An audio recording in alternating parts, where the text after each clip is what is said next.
Peace, fam. What it is, it's your brother Ty Bonsueno, aka the Orthodox Moor.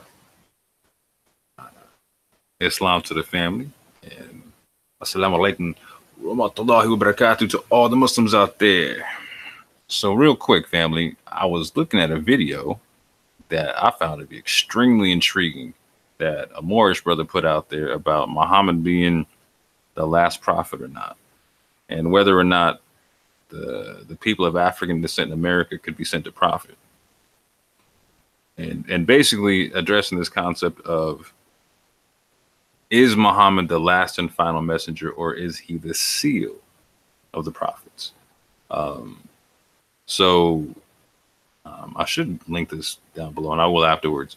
But it's a video by Brother Rami Salam El. It's a very, very well put together video, and I suggest everybody go check it out.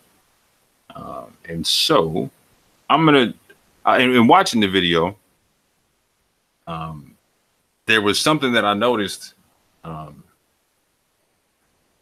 that was not in the video.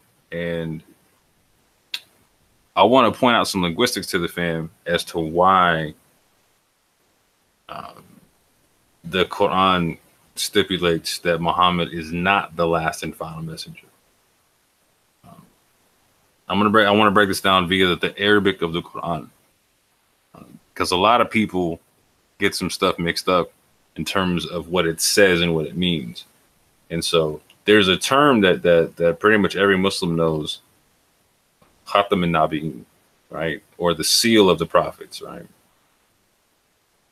And that word Khatam is a very particular word.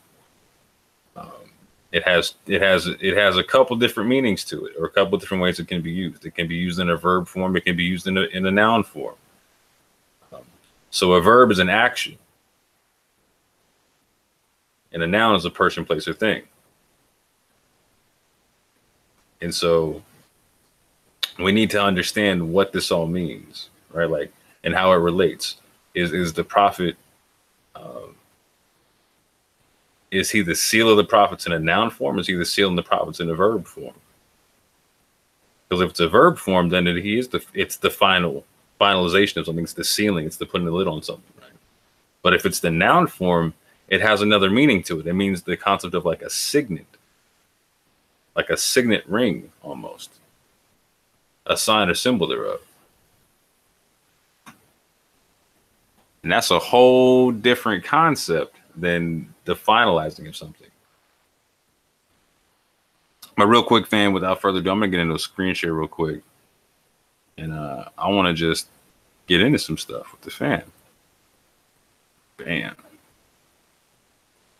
Sent to everyone. Wow. So in Surah 33, Ayat 40, we have this verse that most Muslims know of as identifying Muhammad as being the last and final messenger, right? It says in the English translation, Muhammad is not the father of any one of your men, but he is the messenger of Allah and last of the prophets, and ever is Allah of all things known. And so we see that word wakhatama for it says and seal, right? Where it would say down here last, right? Wakhatama. Right. You know, let me go back real quick just so people can see this. We'll go word by word so people can see this. Right?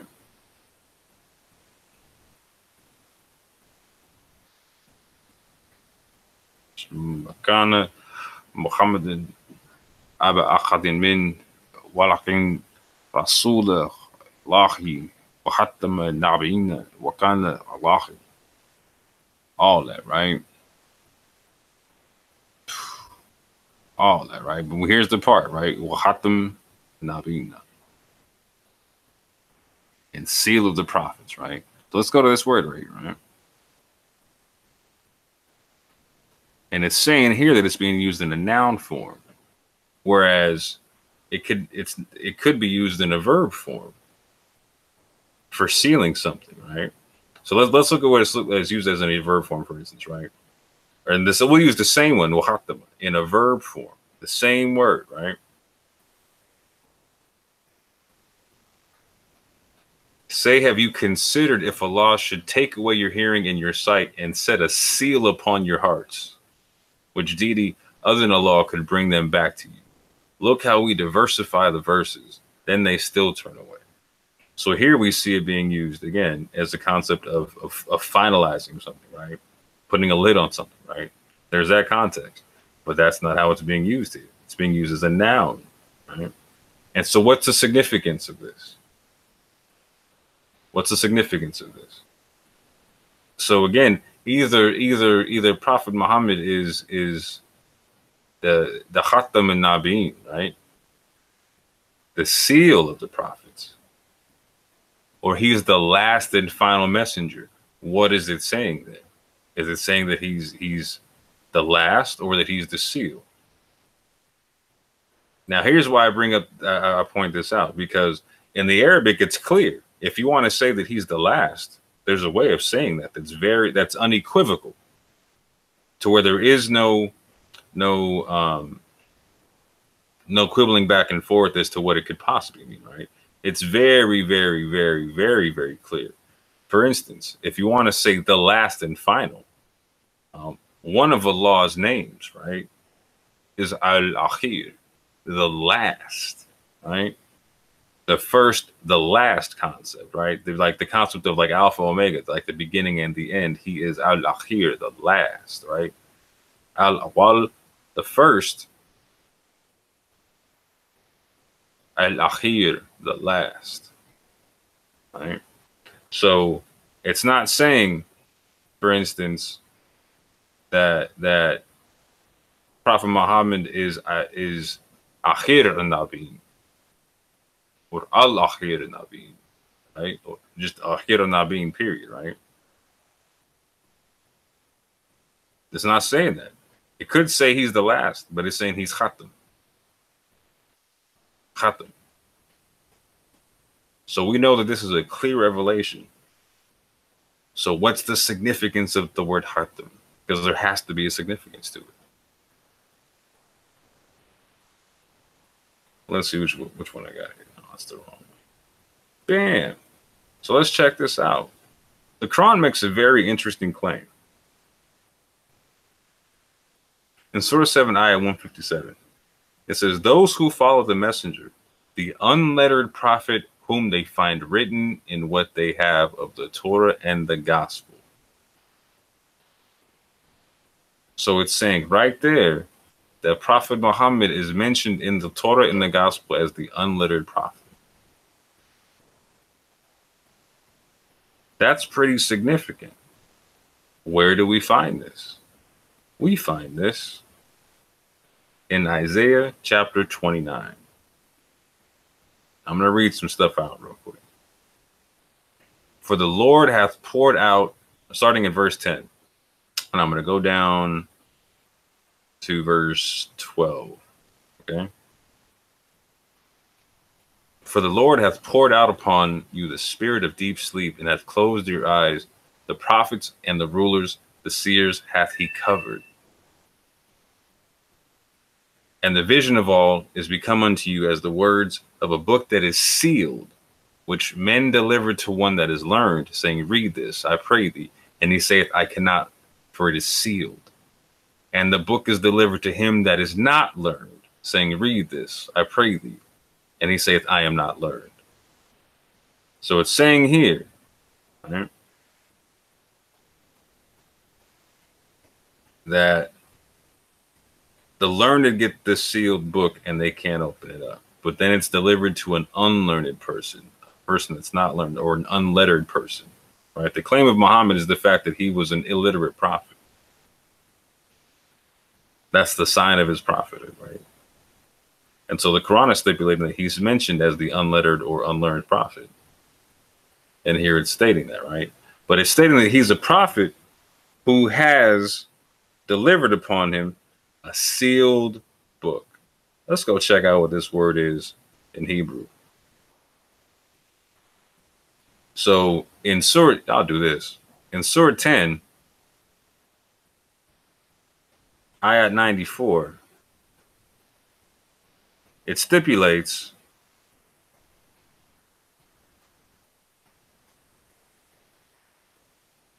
So if you are in doubt about that which we have revealed to you, then ask those who have been reading the scripture before you. The truth has certainly come to you from your Lord, so never be among the doubters. I.e., if there's any doubt to you about what's being revealed in the Quran, to go to the previous scriptures for clarity. Right? So we see that the Quran pointed us to the previous scriptures, and we're going back to the previous scriptures, right? So I'm going back to the previous scriptures and going back to the Hebrew, which is a sister language to the Arabic and a foundational language to the Quranic Arabic at that, right? We see that it's talking about a sealed book. And when I click on this word sealed, it says khatam. Khatam. It's the same words in Arabic, khatam. Same word. Same. And we see that it's a verb form of the word. So this book has been sealed. The lid has been put over it, right? In fact, I wonder if you can hear this. I'm gonna hit this and see if you can hear it anyway.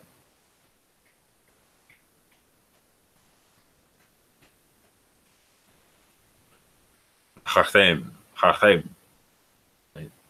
And then out here you can see that there is the Arabic equivalent, right? And we see that it means hatem, a primitive root to close up, especially to seal, make an end, mark, seal up, stop. No issue with that, right? No issue with that whatsoever. But let's check something else out. Because this is something that the brother brought up in the video, which is a fantastic point. He went through the etymology of the word seal and showed that, oh, it means a sign. It means a sign of something, right?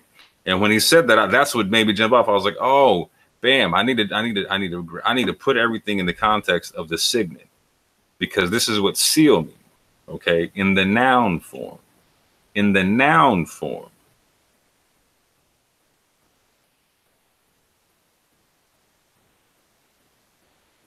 I believe it's this one here. Let me double check. All right. Here we go. Hawthem, right? This is the noun from the verb form, okay? From the verb form, right?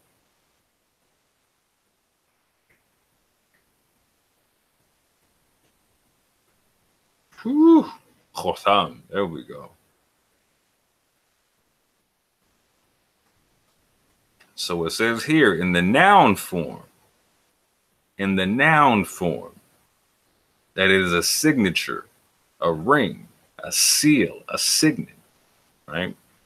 A sign of authentication is the concept, yeah?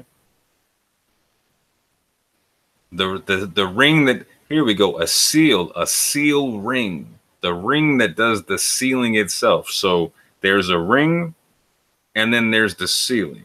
There's the noun, there's the verb. The verb is the lid being put on top of, the casting thereof. And then the seal, the signet, is what authenticates the seal mark.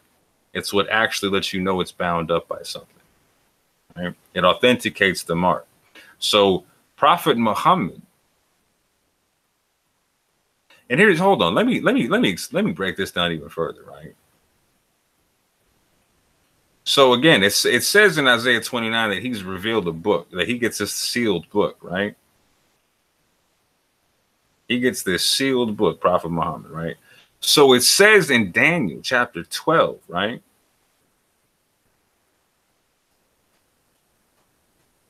And he said, "Go thy way, Daniel, for the words are closed up and sealed till the time of the end." Says it again. "But thou, O Daniel, shut up the words and seal the book even to the time of the end. Many shall run to and fro, and knowledge shall be increased." Right? So the concept of this book that's sealed, right, is that it will be opened at one point. It will be opened at one point. So if it's going to be opened, it needs the key to open it. So Prophet Muhammad in this sense is the signet. He's the key to the lock. He's the authentication to the seal. No one else can open the seal but Prophet Muhammad. No one else can open the seal. That's what makes him the seal of the prophet. That's what makes him the signet of the prophet. He's the sign and the symbol of prophethood, of the unlearned prophet, right? All that. Without him, the book doesn't get unsealed. That's all there is to it. And so for Muslims, you need to understand that the prophecy that authenticates Muhammad in the Bible also authenticates the Quran. And it authenticates both in such a way to let you know, hey, he's the signet of the prophets. He's the one who opens this sealed book. He's the one who opens this sealed book.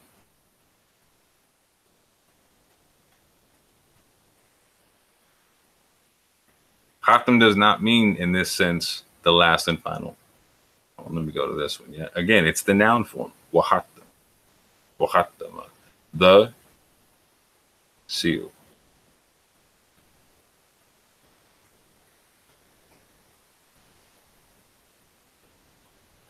It's linguistically, you can't make the argument that he's the last and final messenger, again, because he's not Ahir and Nabi. He's Hatam and Nabi. Hatam and Nabi. And the brother beautifully points out in the video where it stipulates that every nation gets a prophet speaking their own language, no less.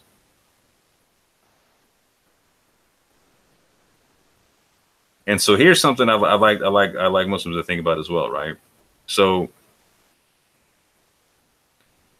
here's something. I'm freestyling this part. I'm a freestylist. Where are we going? Where's it at? Where is it at? Esau, where you at, my man? So if there's no other prophet that returns, right? Let's see, where are we at? I got a hunch you're over here. Good old. I love this. And beware the day when Allah will say, "O Jesus, son of Mary, did you say to the people, take me and my mother as deities besides Allah?" He will say, "Exalted are you. It was not for me to say that which I have no right. If I had said it, you would have known it." And again, this is a verse that every Muslim knows. They know this. If I had said it, you would have known it. You know what is within myself, and I do not know what is within yourself. Indeed, it is you who is knower of the unseen. So this is in reference to when Jesus is supposed to come back with a message clarifying misinformation.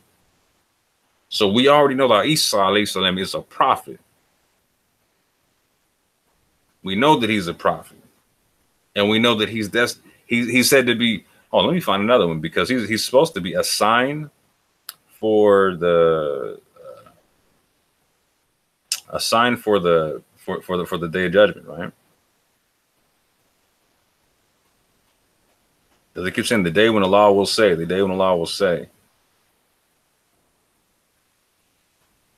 No, this isn't it.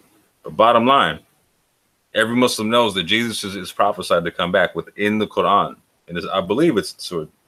Let me run through this real quick. I believe it's in Surah. It's got to be Surah 5. No, that's not it. Let me do this real quick. Jesus sign.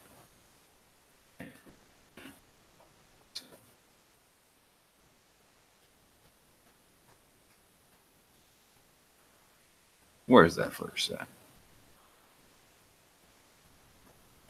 Where is that verse at?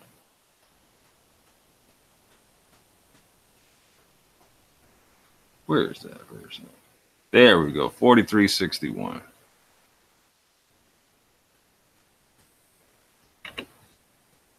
That's my joint.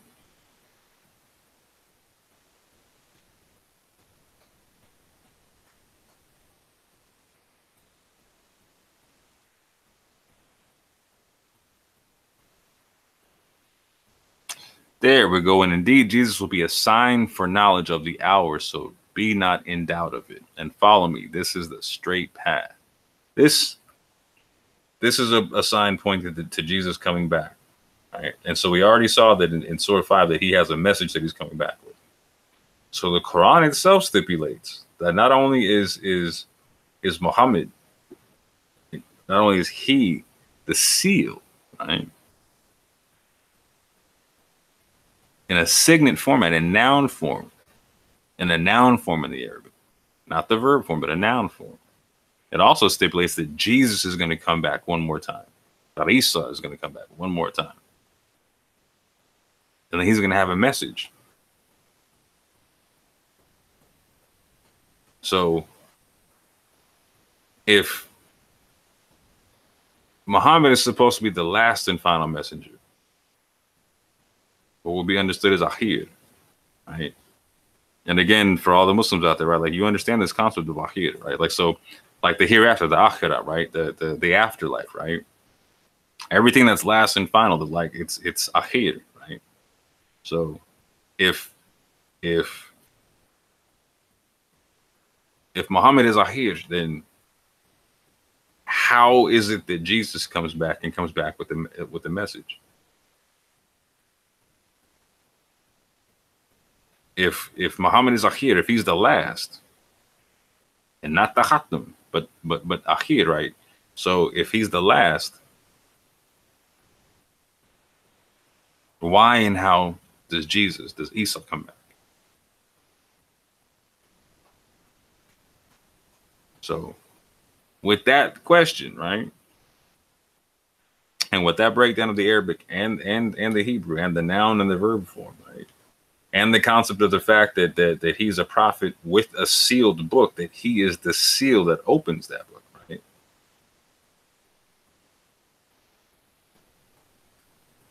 I ask a similar question that the brother asked. Why is it that people in America couldn't have a prophet? Particularly in the day of English. We see that English is a language that spans the globe. So if Arabic was a large lingua franca, or turned into a lingua franca at its time, and we see a language that spans the globe, like English, why wouldn't Allah send a messenger to speak English to an American people?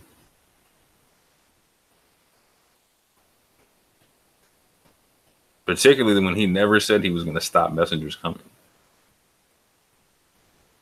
And there's nothing in the Arabic that you can point to that says that that Prophet Muhammad is the last and final. It's very clear that it's in the noun form. And the noun form is not a sealing up of something.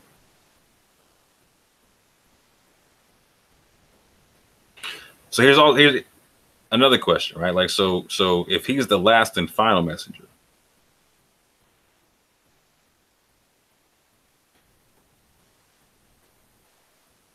I don't want to put this.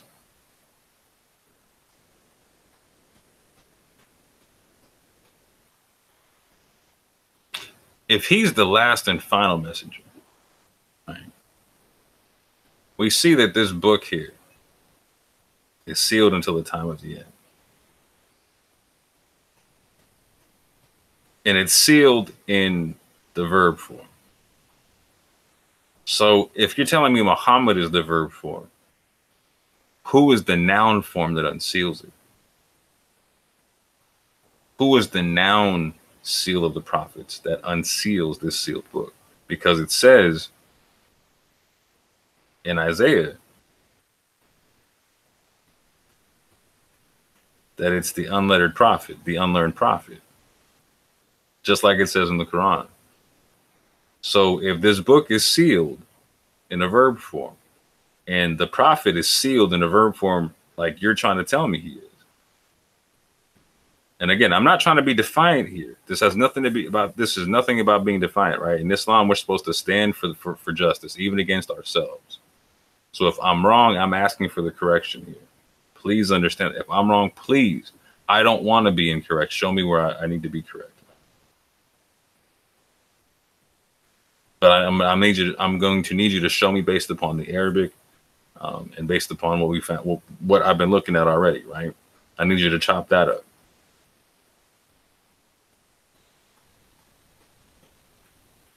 So again, I'm not trying to be defined here, but I'm asking this question. If Prophet Muhammad is the seal in terms of the prophets in a verb form, who's the seal in the noun form that unseals this book? Because as far as I understand, this is not only foretelling of the prophet coming, but foretelling of the Quran coming.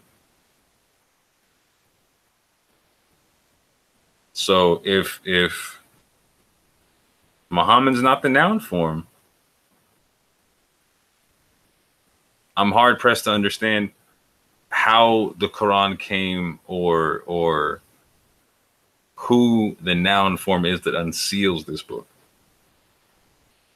But with that, family, I'm not going to make this too long of a video.